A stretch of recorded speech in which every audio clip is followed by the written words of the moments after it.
Welcome, everybody, to the Dig In podcast. Today, I am joined by someone I have admired for years. I am so excited to finally sit down and talk with you. Kajoli Tankha, Senior Director, Consumer and Brand Insights at Microsoft. Thank you so much for joining us today. I'm so excited to be here. Thanks, Jess. Yeah, let's get going with an impromptu question. So I'll throw this one out at you. What superhero would you most want to be? My superhero is Hermione Granger from the Harry Potter series. I'm an unabashed Potterhead. I love the stories of there being an alternate magical world. And I also love the underlying themes in the series, which is around, good things don't always happen to good people. It's like bad things also happen, but you can keep your character and courage. And that's what I think Hermione Granger symbolizes. And she and I happen to have the same birthday, September 19th. So, Do you really? Oh, wow. yeah. Plus, I think I have always kind of sought, comfort from books and reading. And I feel like Hermione embodies those qualities. Mm-hmm. Did you get to reread the series with your kids? Like, did you experience it almost twice? Actually, I have experienced the stories many, many times. I was updating my Goodreads, but it's not because of my kids. My son is autistic, so he's not really into fiction. He's mostly into nonfiction, but I'm very much a child myself. So I have re-experienced them many, many times. And every time I have a hard time in life, I go and reread this series again. Yeah, very cool. I love that. So tell us a little bit about your background and where you are now. So my background is kind of all over the place a little bit. So first, I have a master's in forestry, and I started out in the NGO world. Oh, wow. And found I could make very little money, even though the job itself was kind of interesting, but I could make very little money. And so to support myself, I tried to pick anything that would not be kind of social work related. And the first job I got was that of a focus group moderator, and I had no idea what focus groups were. But it was awesome, and it started me into market research. So I fell into market research, but it's been one of the most amazing careers. So I worked on the agency side and had a lot of experience with, this was back in the days when India was first getting privatized. So there were all these multinational companies coming into India. And so even as a very, very early career researcher who really had no business working on these important brand issues, I got to work on a lot of amazing stuff. And then I worked for a company which I absolutely love called Bush's Baked Beans. Yep. And I spent about 10 years there. Bush's Baked Beans is in Tennessee. And I think I mentioned my son is autistic. And so we wanted to move to a place which was a little bit better for autism. And so at that time, I had just Googled top 10 places for autism and director market research. And a job at Microsoft came up. Oh, and so then I wow. came to Microsoft, and then for the past 12 years, I've been here and I've worked in a variety. Microsoft, the great part about Microsoft is you can have a variety of careers without really even changing your parking spot. Yeah, it's really amazing. And so I've spent a bunch of time managing campaigns, then some time managing social insights, then product research, and now I do all of consumer product research. So that's Windows, Surface, Xbox, and 365 search and AI. I also work on societal impact. And then I and my team, we coordinate AI across all of Microsoft, across consumer and commercial. So whenever I hear you describe your role, I am left wondering, what do you not do at Microsoft? Because it truly sounds like everything is under your purview, and just, casually tossing AI in there as a capability. And you mentioned societal. What are you doing in that realm? So that's something new, but we're basically trying to figure out how Microsoft should communicate to policymakers, how Microsoft should demonstrate its better societal impact. Microsoft is actually very committed to a lot of social good. So just trying to do the research that we're projecting ourselves in the way that we are intending to come across, and brand tracking, things like that. So there's actually a ton of research in Microsoft that I don't do because, as you can imagine, a major area for Microsoft is commercial, the major area. So I'm consumer and societal impact and brand, but there's a whole massive, crucial strategic area, which is commercial. And then, so that's led by my colleague, you might know her, Marianne. And then we have a different area, which is data science and media insights. So that's led by my colleague, Rob Graves. So, yeah. Lots of good people there at Microsoft. So let's Mhm. dig into some of your background, Kajoli, because when we were talking about, our listeners really do crave inspiration from other leaders. And one of the best ways to inspire is to tell a story. And, you had so many stories that we had trouble nailing down just one. So I'd love for you to just kind of tell us some of your most memorable experiences helping bring things to market, what you learned along the way. Tell us a few stories. My early career when I was a focus group moderator. And that was really amazing because this was a time when rural India, most people didn't even have like television. They would have, everybody would join together in the community to watch the one television that the community had gotten. So Mhm. this was completely like fresh respondents. There was no panels, nothing like this. This was kind of like community outreach in rural areas. I remember the first time I went for a set of focus groups. It was a women's focus group on, A1 tea, which was a strong brand of cheap tea. And the husbands showed up because they didn't know who was this strange woman who was coming in to talk to their wives. Anyway, so I would say my most interesting, at that time, because there was so little norms and so little known about India, we were able to do some pretty groundbreaking and sort of foundational research. Some of the best insights really came in terms of packaging, because in India, in rural areas, everything was sold in the open. So it was all bulk purchases. And Mhm. one of the things we did was for Lipton tea, where we were trying to understand what were the key barriers to making customers switch from this open tea into packaged tea. And there were no product related barriers. So the main barrier was they wanted to be able to see and feel the tea. And Mhm. so from that, we came up with the idea of having a sort of a transparent window. Mhm. So it sounds like a minor thing, but that was pivotal in making Lipton tea really popular. Another thing related to packaging was the sachetification. So there were a lot of like, there was a wave coming into India once India got privatized about all the possibilities that existed in terms of like brand and joy. There was no departmental stores, nothing like that. So Right. there's suddenly this, people started, kind of think craving, kind of a bigger world for themselves. And one of the ways we did that in shampoo was to actually sell shampoos in very tiny packages, because most people would get their daily wages. They would not be able to afford like a full bottle of shampoo, but they could afford a sachet of shampoo for 2 rupees, which is like a few pennies. And, when we did qualitative research, we kind of realized that, those moments that a woman had by herself, washing her hair like once a week, enveloped in that fragrance of this exotic smell, as well as kind of the feel of her hair turning really silky, and that sort of like little space that she made for herself was like really powerful. And so I think the sachetification of a lot of like what would be luxury goods in rural India, I Mhm. think that was one of the things that was a major insight. And it's, you know um, it was something that I think forever made me understand that it's important to really see things from, the customer's perspective and her life, and what are the challenges in her life, and how is she looking to overcome those challenges. Like right now with, I'm so American, I would think all this packaging was like, all these insights around packaging is not really good. Like people should not be, it's kind of destroying the world or something. I would kind of think very differently about it.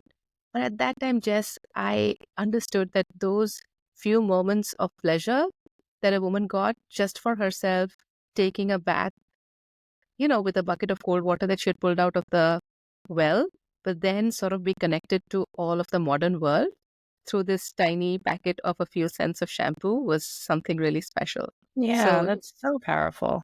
Yeah. Well, yeah. and that speaks to, the insights professional. Our role is to be highly empathetic to those consumers and understanding their needs and their desires and what that outcome is that they want to achieve by using our product or service. And so, what a great embodiment of that, that you could really Yeah. understand that on a deep level. And and I'm with you that it might sound simple that, oh, you put, a clearer window on the tea packaging or you look at a different size, but that's a major decision for those businesses to make and to execute in that market, right? So it Yep. needs to be based on really robust understanding. So those are excellent examples. And what a way to start your career. Yep. It was, and that I think it really made me fall in love with market research. So I have been working in research now for 26 years, and it wasn't something I planned to do. But like now that I'm in it, I just think that what a world of wonder that has opened up. Because one is like, first of all, the market research community. It's amazing. And second, this ability, especially on the agency side, to switch from, cars, motorcycles, lipstick, shampoo, you know, I think that was pretty darn amazing. And then Yeah. finally, no matter where you are in the inside cycle, to be able to kind of see your situation completely from someone else's perspective, I think that is a gift that just keeps on giving. Yeah. And I love that you said you kind of fell into this career and you used a phrase that I really is relevant with me because in my first job, I say as a child, they gave me keys to a car and I should not have been driving. But man, did I, take it for a spin. I got to try and do so many things really early on in my career that had no business doing. But what a gift to be put in those What a gift. opportunities. Yeah. What a gift. I can jump to another story actually. This is, in my time in Bush's Baked Beans, which by the way is an amazing company in Knoxville, Tennessee. And one of the insights we had, and this was completely a team effort, I have a bunch of people, very, very, very smart people that I was working with. The insight was that, whenever people think of baked beans, they always associate them with grilling occasions. But in most of the grilling occasions, people don't have baked beans. So the idea was, how do you associate baked beans with the grilling occasions in such a way that they are unmissable for that grilling Mhm. moment? And so that's when we came up with grilling beans. And these were just baked beans, but they had like sort of jacked up, amazing flavor profiles. And, I worked on this with a bunch of team members, and the name itself, the flavor profile, like bourbon and brown sugar, it was so evocative of the very rich grilling culture that happens in the South, that it actually increased household penetration dramatically for baked beans. So I would say that's a naming example. And then finally, I'd give a campaign example. This is when we were trying to launch touchscreen for Windows 8. Mhm. And my boss at that time had this idea that, all advertising could be broken up into component parts. So I and a bunch of people, we sat and watched. We had a large amount of copy. So we looked at the pre-testing results, and then we took the copy and we decomposed the copy into its component parts. And we Mhm. figured out that what was really making the ads, what was really kind of making the ads persuasive, as well as that increased consideration for the brand, was, kind of the number of minutes that the protagonist interacted with the device on the touch screen. So Mm. that was another one I think that was kind of amazing, which slowly made Microsoft campaigns super powerful. Yeah. So when you talk about, your team, you kind of dissected that copy. So do you apply that same kind of framework when you're evaluating creative now? Maybe not in this with the same formula if you're in a different product set, but with that same idea of because I imagine that interacting with the device is what puts the consumer sort of in that place of that person, right? It kind of it directly connects them to that ad. Do you apply that same kind of thinking when you look at other creative or other processes? Yes. So we do apply the similar kind of thinking. Microsoft advertising is a lot more sophisticated now.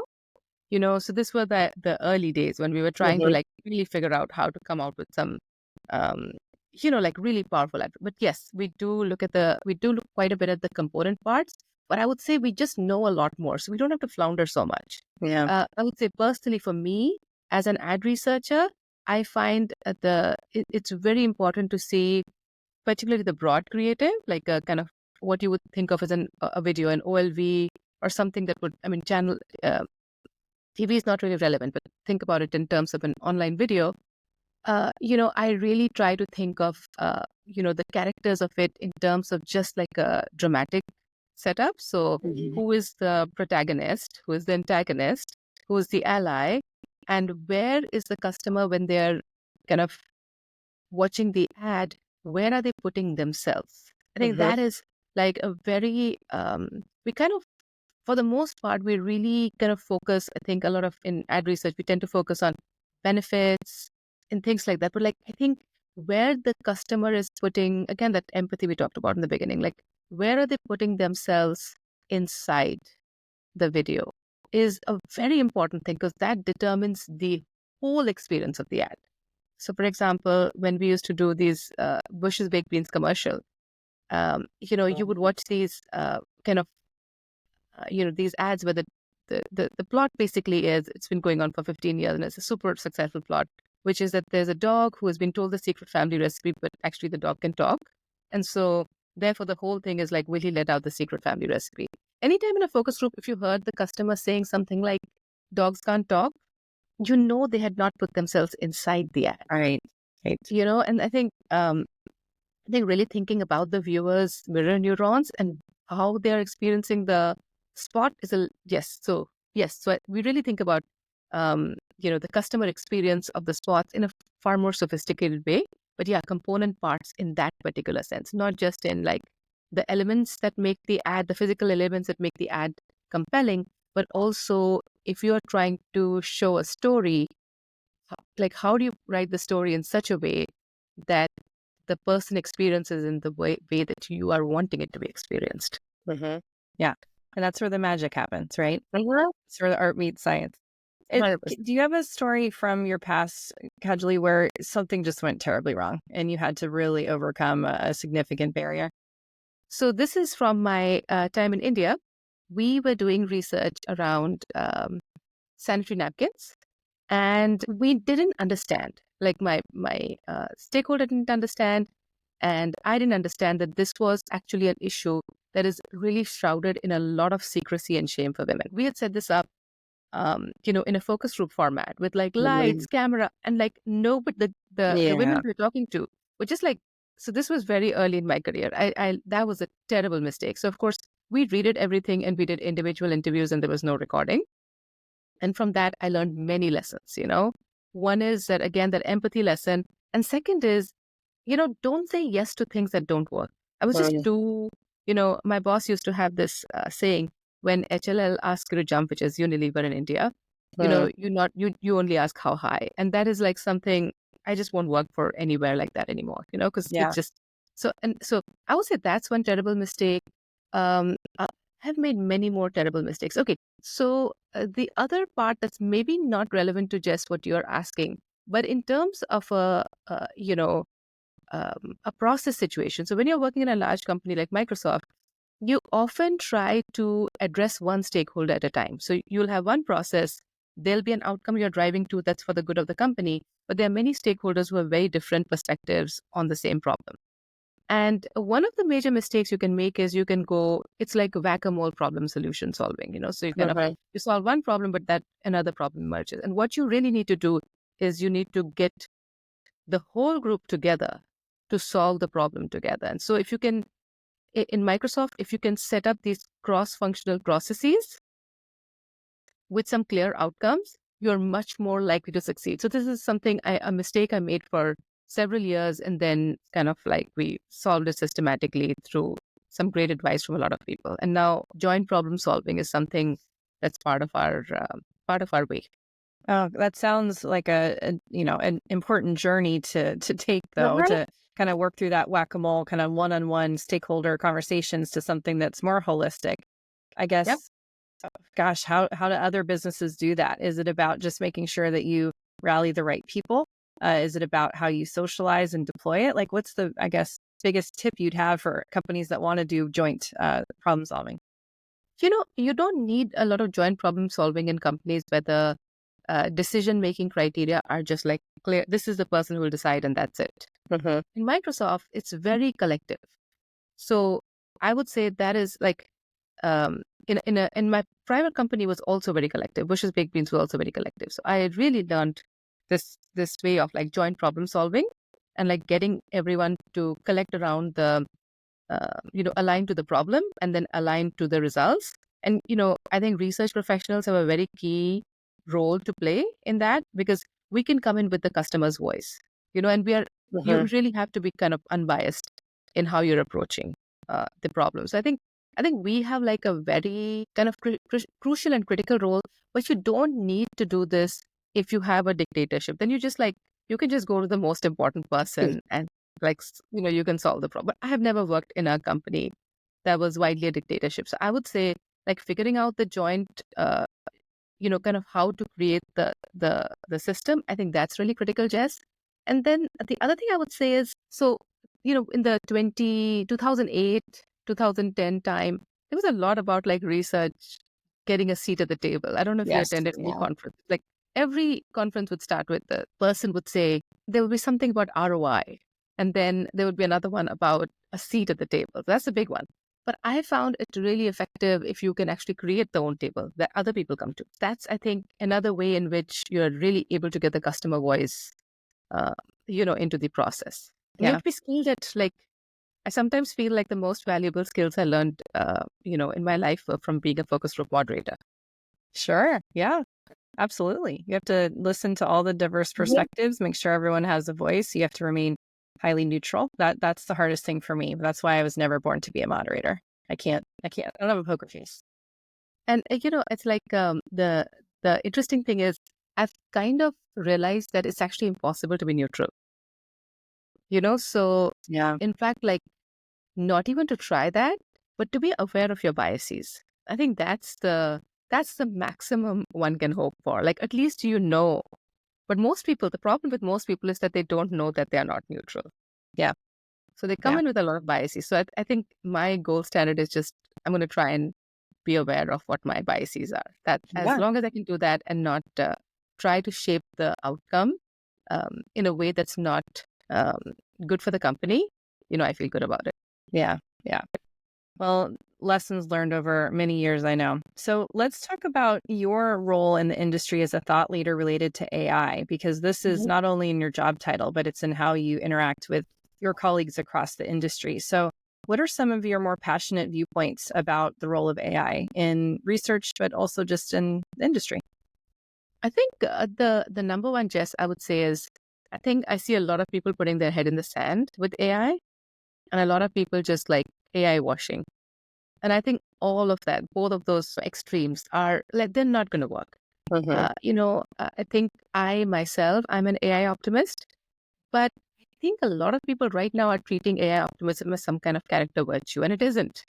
It's like I try to surround myself with a good balance of AI skeptics and AI optimists because there is no doubt in my mind that AI is going to transform everything, including market research.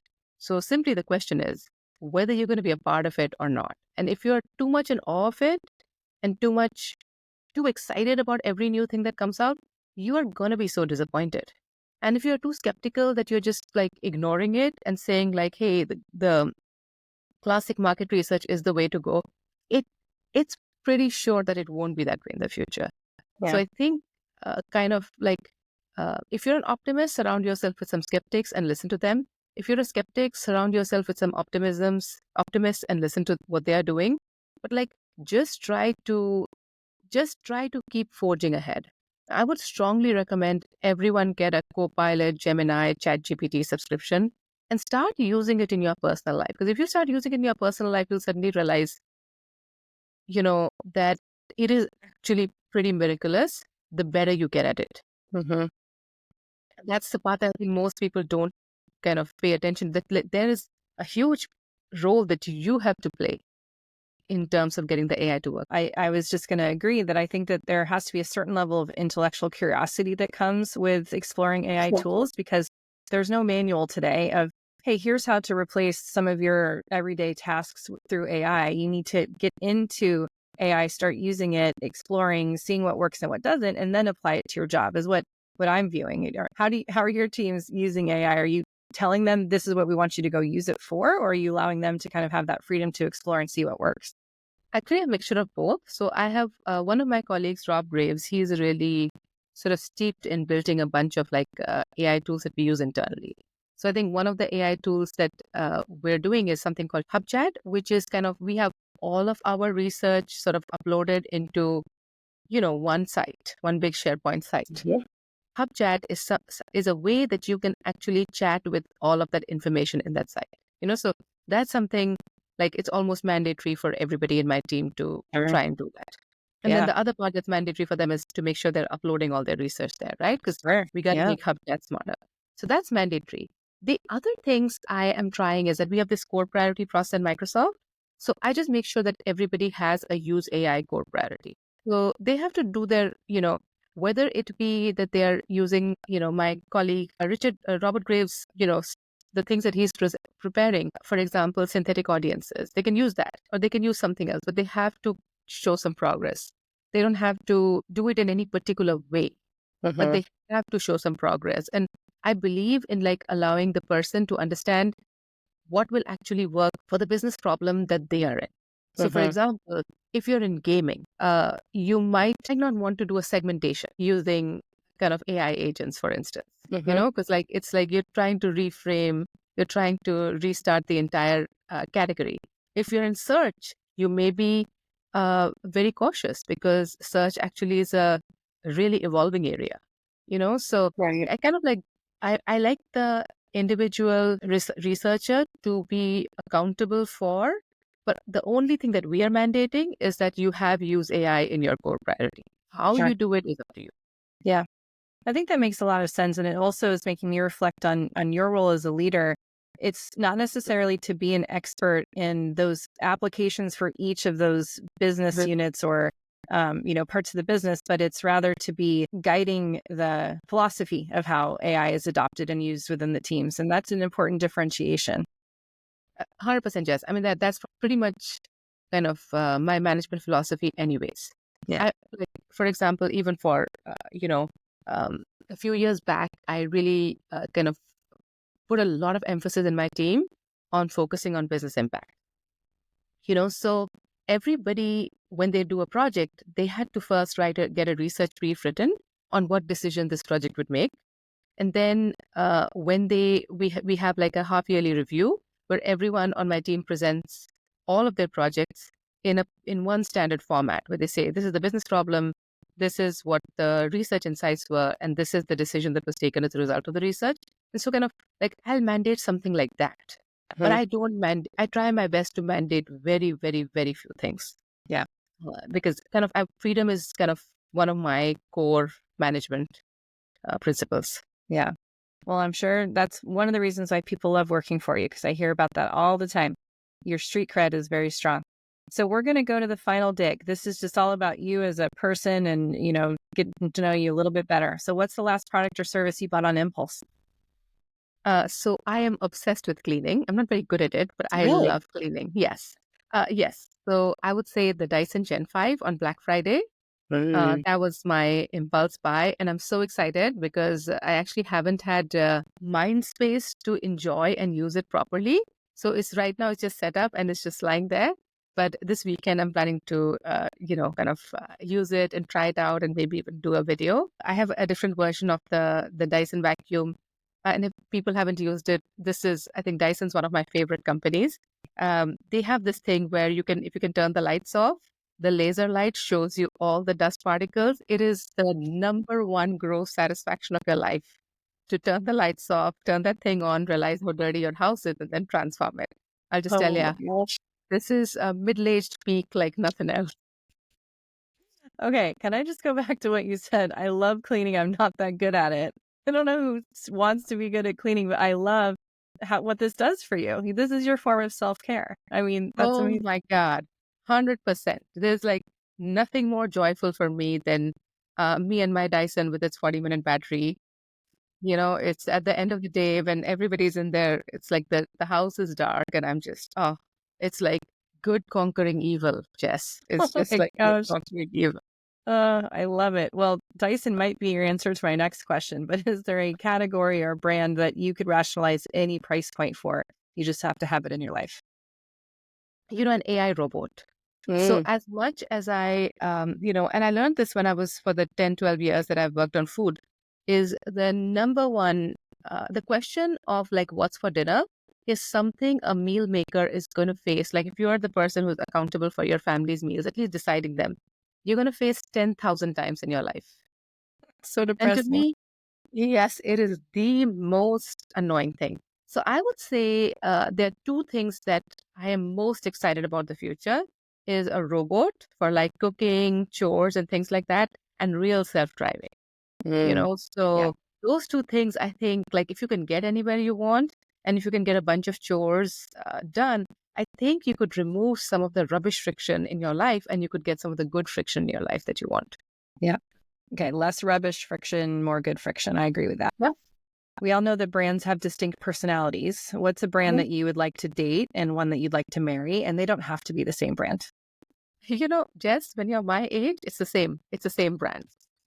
Like I wouldn't waste, if I was single, I wouldn't waste any time, on someone who was dateable, but someone who was not marriageable.